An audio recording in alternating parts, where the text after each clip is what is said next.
Dans l'émission qui va suivre, nous nous intéresserons à tous les événements qui ont marqué l'année 1968 dans le domaine de l'aéronautique et de l'espace. Nous nous replongerons ainsi dans le passé en nous remémorant les exploits et les catastrophes qui ont pavé la route des missions lunaires de la NASA.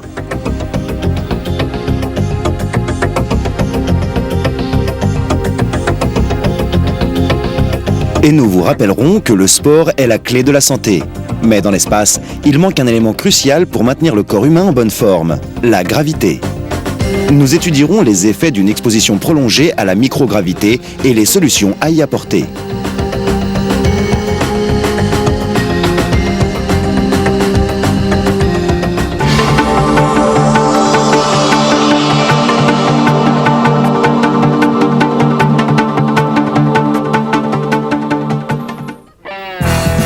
En 1968, le F-111 permet à la NASA d'étudier dans leurs moindres détails les caractéristiques des ailes à géométrie variable lors de vols supersoniques.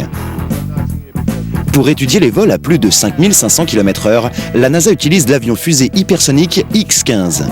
Il se pare pour l'occasion de couleurs autres que son noir habituel, car il est couvert d'une couche ablative spéciale pour supporter la chaleur incandescente d'un vol à plus de Mach 7.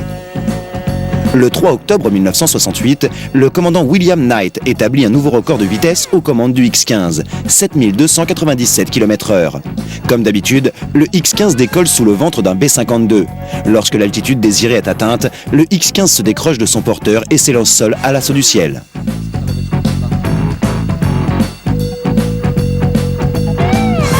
Le 15 novembre 1967, le commandant Michael Adams est mort dans une séance d'essai du X-15.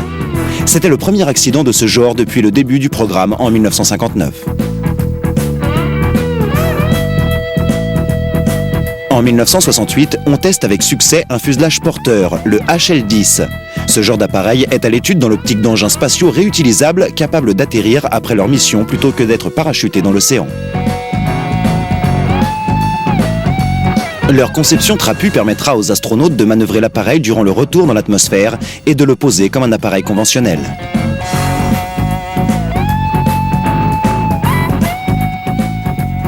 En 1968, le bruit des réacteurs d'avion devient un problème d'envergure mondiale. Tandis que l'on procède à des études pour améliorer les moteurs existants, les chercheurs essaient également de créer une nouvelle sorte de réacteur silencieux. On teste également un avion spécialement équipé pour réduire les nuisances sonores au sol. Le pilote fait une approche à forte pente en cherchant à atténuer le bruit au fur et à mesure de la descente.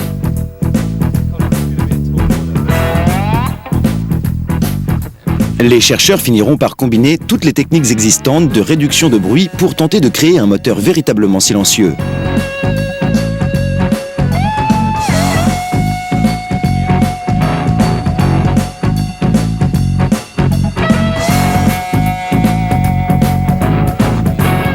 En 1968, l'homme a dévoilé une grande partie du mystère qui enveloppait la Lune.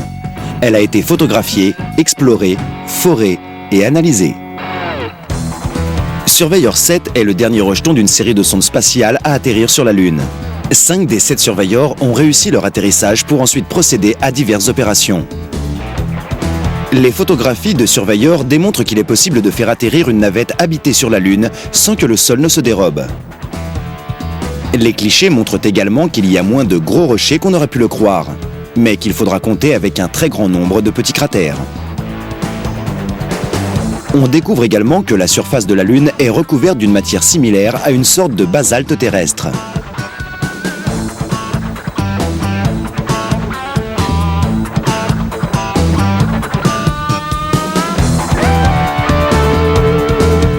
Le laboratoire de turbopropulsion de la NASA applique également tout son savoir-faire scientifique à la planète Mars, en commençant par des orbites dans la perspective d'atterrissage et d'exploration future.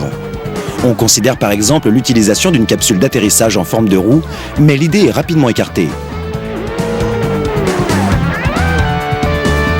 Dans l'optique d'en apprendre davantage sur la possibilité de la vie sur Mars, ce même laboratoire envoie une équipe en Antarctique pour récolter et analyser des échantillons.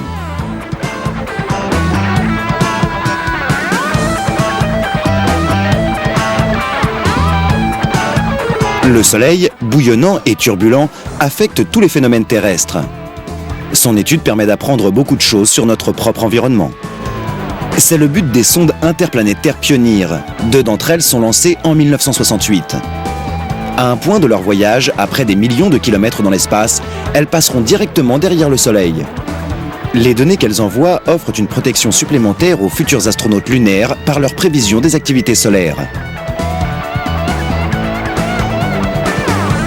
LOGO 5 ou Observatoire géophysique orbital est également lancé pour permettre une meilleure compréhension de l'environnement terrestre. L'étude du champ magnétique et de la ceinture de radiation terrestre, ou bien encore celle des vents et des éruptions solaires, nous permet d'améliorer nos connaissances sur la relation complexe qui existe entre la Terre et le Soleil. Voici Radio Astronomy Explorer, l'une des 5 sondes d'exploration lancées dans l'espace. Les radiotélescopes terrestres ne peuvent capter que les ondes radio courtes, mais l'Explorer peut effectuer ses mesures au-delà de la fenêtre radio. Le plus gros et le plus complexe de tous les satellites lancés en 1968 est l'Observatoire astronomique orbital.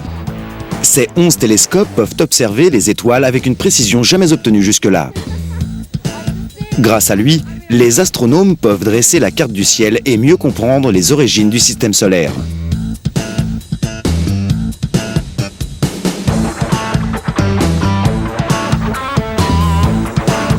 Quelques minutes après son lancement, Nimbus B, un satellite météo expérimental, plonge dans les eaux du Pacifique au large de la Californie à cause d'une panne de gyroscope.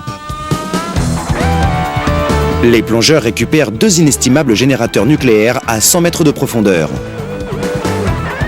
En 1968, le HL-10 à fuselage porteur effectue 13 vols, dont 2 avec une propulsion de fusée de croisière. L'engin, plat et trapu, tire sa portance aérodynamique de la forme longiligne de son fuselage. Ce genre d'appareil promet d'être le véhicule spatial réutilisable du futur.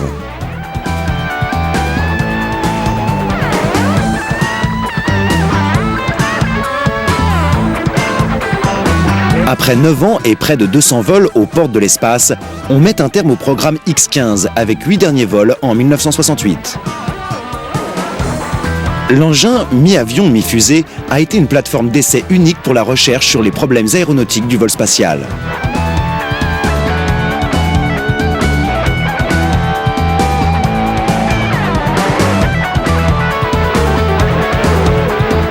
Le géant XB-70, capable de voler à Mach 3, exécute 13 vols expérimentaux qui permettent de rassembler des données pour le futur développement de grands appareils supersoniques.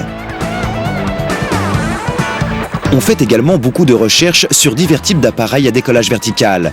Les ADAV décollent et atterrissent verticalement, mais volent comme un avion classique.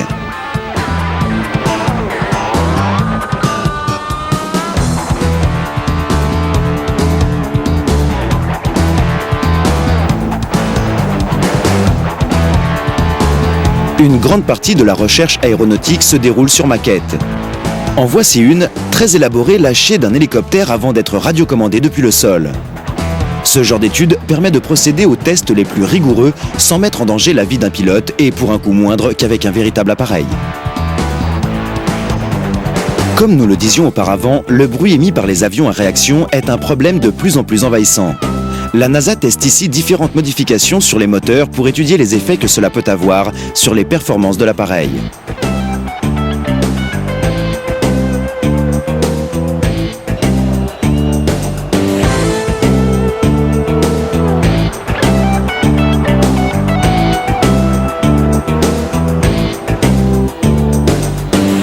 On a récemment découvert que la présence de sillons sur les pistes d'aéroport permet de réduire les chances de dérapage à l'atterrissage et facilite l'arrêt de l'avion. Les essais se poursuivent en 1968. Certaines expériences de freinage se déroulent avec des voitures spécialement équipées lancées sur la piste. Les résultats semblent s'appliquer aussi bien sur les autoroutes que sur les pistes d'atterrissage.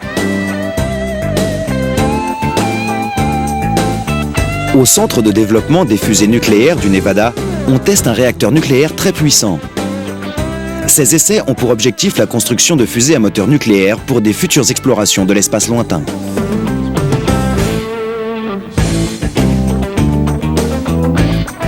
On peut comparer le programme Apollo à un mécanisme d'horlogerie suisse.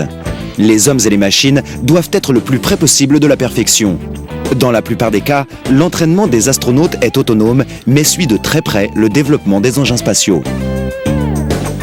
L'homme et la machine doivent être parfaitement complémentaires car la marge d'erreur est extrêmement réduite, comme le savent toutes les personnes participant de près ou de loin au projet Apollo. L'année 1968 compte 4 vols Apollo, dont 2 habités.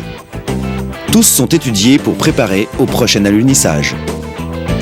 Voici Apollo 5, dont la mission est de procéder aux essais du module lunaire dans lequel 2 astronautes atterriront sur la surface de la Lune, puis en redécolleront.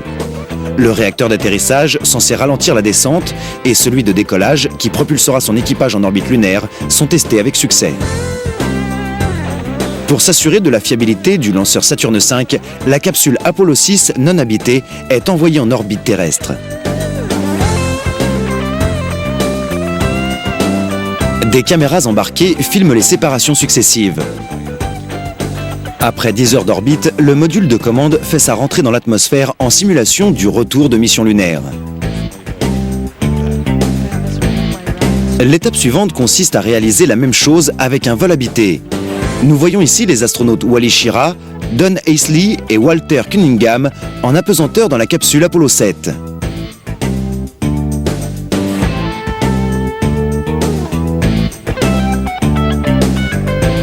C'est également la première répétition générale pour le réseau de radars qui suit les missions habitées.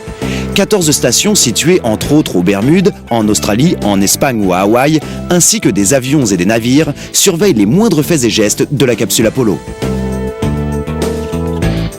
Après 10 jours et 163 révolutions, Apollo 7 amérit dans l'océan Pacifique après avoir pavé la route du premier vol aller-retour habité de plus de 750 000 km vers la Lune. C'est une nouvelle fois une fusée Saturne V qui propulse Frank Borman, Jim Lovell et William Anders, les astronautes d'Apollo 8, pour le premier rendez-vous de l'homme avec la Lune. C'est la première fois que le lanceur Saturne V est utilisé pour un vol habité.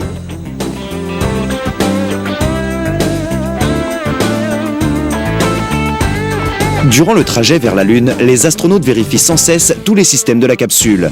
Toutes les tâches qu'ils accomplissent influeront sur les futures missions lunaires. Près de 3 jours et 384 000 km plus tard, l'équipage d'Apollo 8 enclenche son moteur fusée pour se placer en orbite lunaire. Ces images ont été filmées depuis la capsule pendant les 10 orbites et offrent des données aussi inestimables qu'indispensables à la conquête de la Lune par l'homme.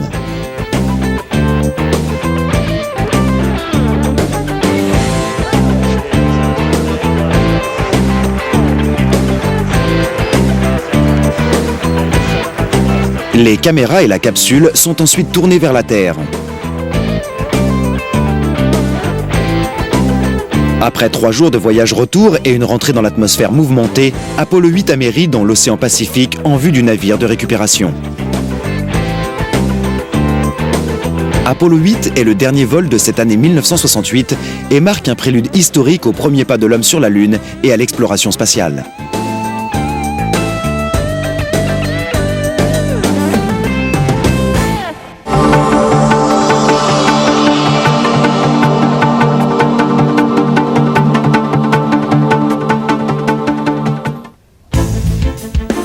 La gravité a des effets néfastes sur le corps humain.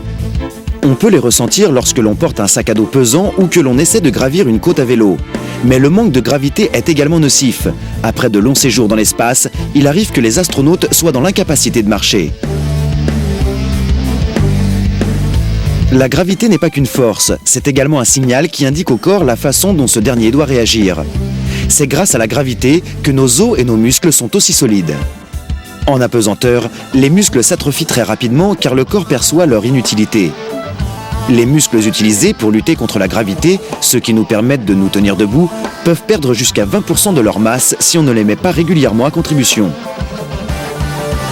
Les astronautes peuvent perdre jusqu'à 5% de leur masse musculaire par semaine. La perte est encore plus importante pour les os. S'ils ne s'atrophient que d'environ 1% par mois, des études ont suggéré que la perte totale pourrait atteindre entre 40 et 60%. Le sang est également sensible à la gravité. Sur Terre, le sang s'agglutine dans les pieds. Lorsque l'on se tient debout, la pression sanguine dans les pieds peut être très importante. Environ 200 mm de mercure. et seulement de 60 à 80 mm de mercure dans le cerveau. Dans l'espace où règne la gravité zéro, ces différences s'estompent. La pression sanguine s'équilibre et avoisine les 100 mm de mercure dans tout le corps. Cela explique l'allure parfois bizarre des astronautes. Leur visage gonfle sous l'effet de la pression accrue, tandis que leurs jambes, qui peuvent perdre chacune 1 litre de sang, s'amincissent. Mais cette altération de la pression sanguine envoie également un signal à notre corps qui est habitué à une variation de pression. Une pression sanguine plus élevée dans la tête enclenche un signal d'alarme. Le corps croit à tort qu'il possède trop de sang. Après 2 ou 3 jours d'apesanteur, les astronautes peuvent perdre jusqu'à 22% de leur volume sanguin à cause de ce message mal interprété. Ces changements affectent également le cœur. Selon le docteur Victor Schneider, qui dirige le centre de recherche médicale à la NASA, si l'on a moins de sang, le cœur ne ressent plus le besoin de pomper aussi fort et commence à s'atrophier. Mais de telles pertes sont-elles inquiétantes? Elles ne le seraient pas si vous aviez l'intention de passer le reste de votre vie dans l'espace. Mais tous les astronautes retournent tôt ou tard sur Terre, et leur corps doit se réadapter aux effets implacables de la gravité. Les effets des séjours dans l'espace semblent être réversibles, mais le processus de réadaptation est loin d'être facile. Chacun des paramètres concernés a son propre rythme de rétablissement. Le volume sanguin, par exemple, revient à la normale au bout de quelques jours. Les astronautes sont souvent déshydratés à leur retour sur Terre parce que leur corps leur signale que les vaisseaux sanguins ne possèdent pas assez de sang, d'où le besoin de boire. Ils ont également moins besoin d'uriner. Les muscles, quant à eux, se remettent assez bien. La plupart d'entre eux reviennent au bout d'un mois, bien qu'un rétablissement complet puisse prendre plus longtemps. En moyenne, on compte 1 jour de récupération pour 1 jour passé dans l'espace.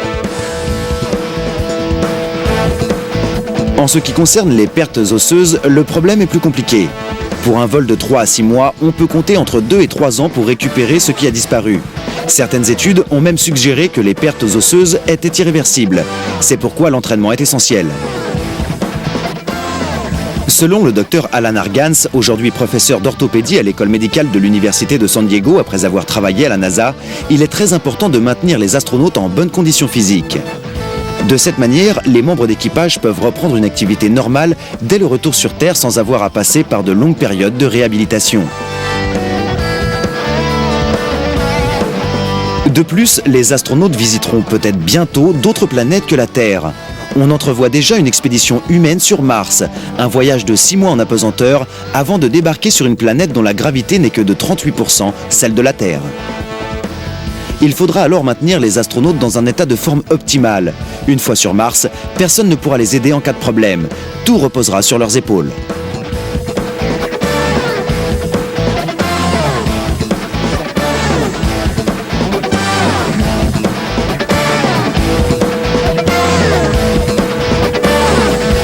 L'exercice physique est la clé de tout.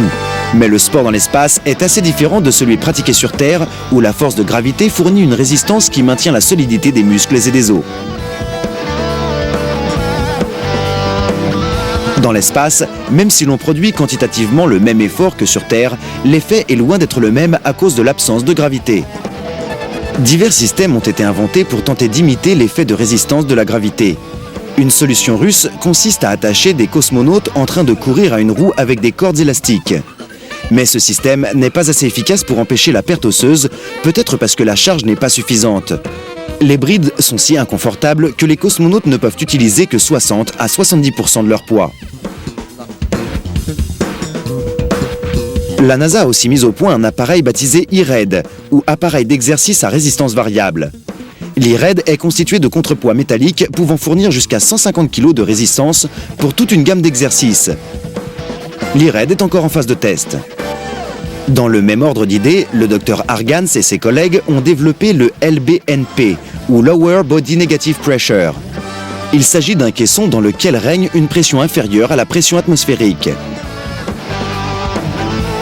Au cours du test, la moitié inférieure du corps est placée dans le caisson en étant soumise à la pression négative. Ce système empêche une grande partie de la perte des fonctions cardiovasculaires et de la structure musculaire. Il semble également assez efficace contre la perte osseuse.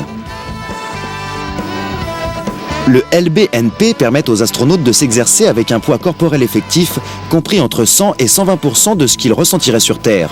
De plus, contrairement aux autres appareils, il rétablit l'équilibre de pression sanguine en l'augmentant dans les jambes par vasoconstriction. Il apparaît de plus en plus évident qu'il existe une grande interaction entre les différents systèmes corporels. Ainsi, on ne peut pas s'attendre à ce que le système osseux se répare correctement si le flux sanguin qui lui est relié n'est lui non plus pas en bon état.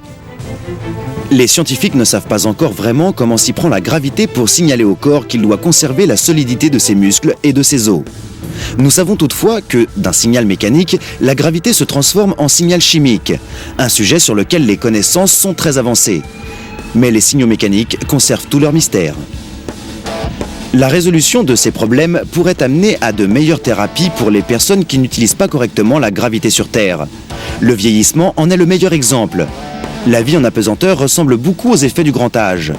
Tout comme les astronautes, les personnes âgées luttent moins contre la gravité. Elles sont plus sédentaires, ce qui est un grand facteur d'atrophie musculaire et osseuse, ainsi que d'une perte de pression sanguine. Si les chercheurs parviennent à identifier les signaux qui génèrent des muscles et des os solides, il sera alors possible de fabriquer des pilules et de faire des exercices physiques qui déclencheraient ces mêmes signaux sur Terre. La recherche sur les changements qu'apporte l'apesanteur au corps humain ne fait que commencer. Les questions soulevées sont formidables et c'est dans l'espace que nous attendent les réponses, là où l'absence de poids nous rappelle que la gravité a aussi ses bons côtés, même si nous devons lutter quotidiennement contre ses effets.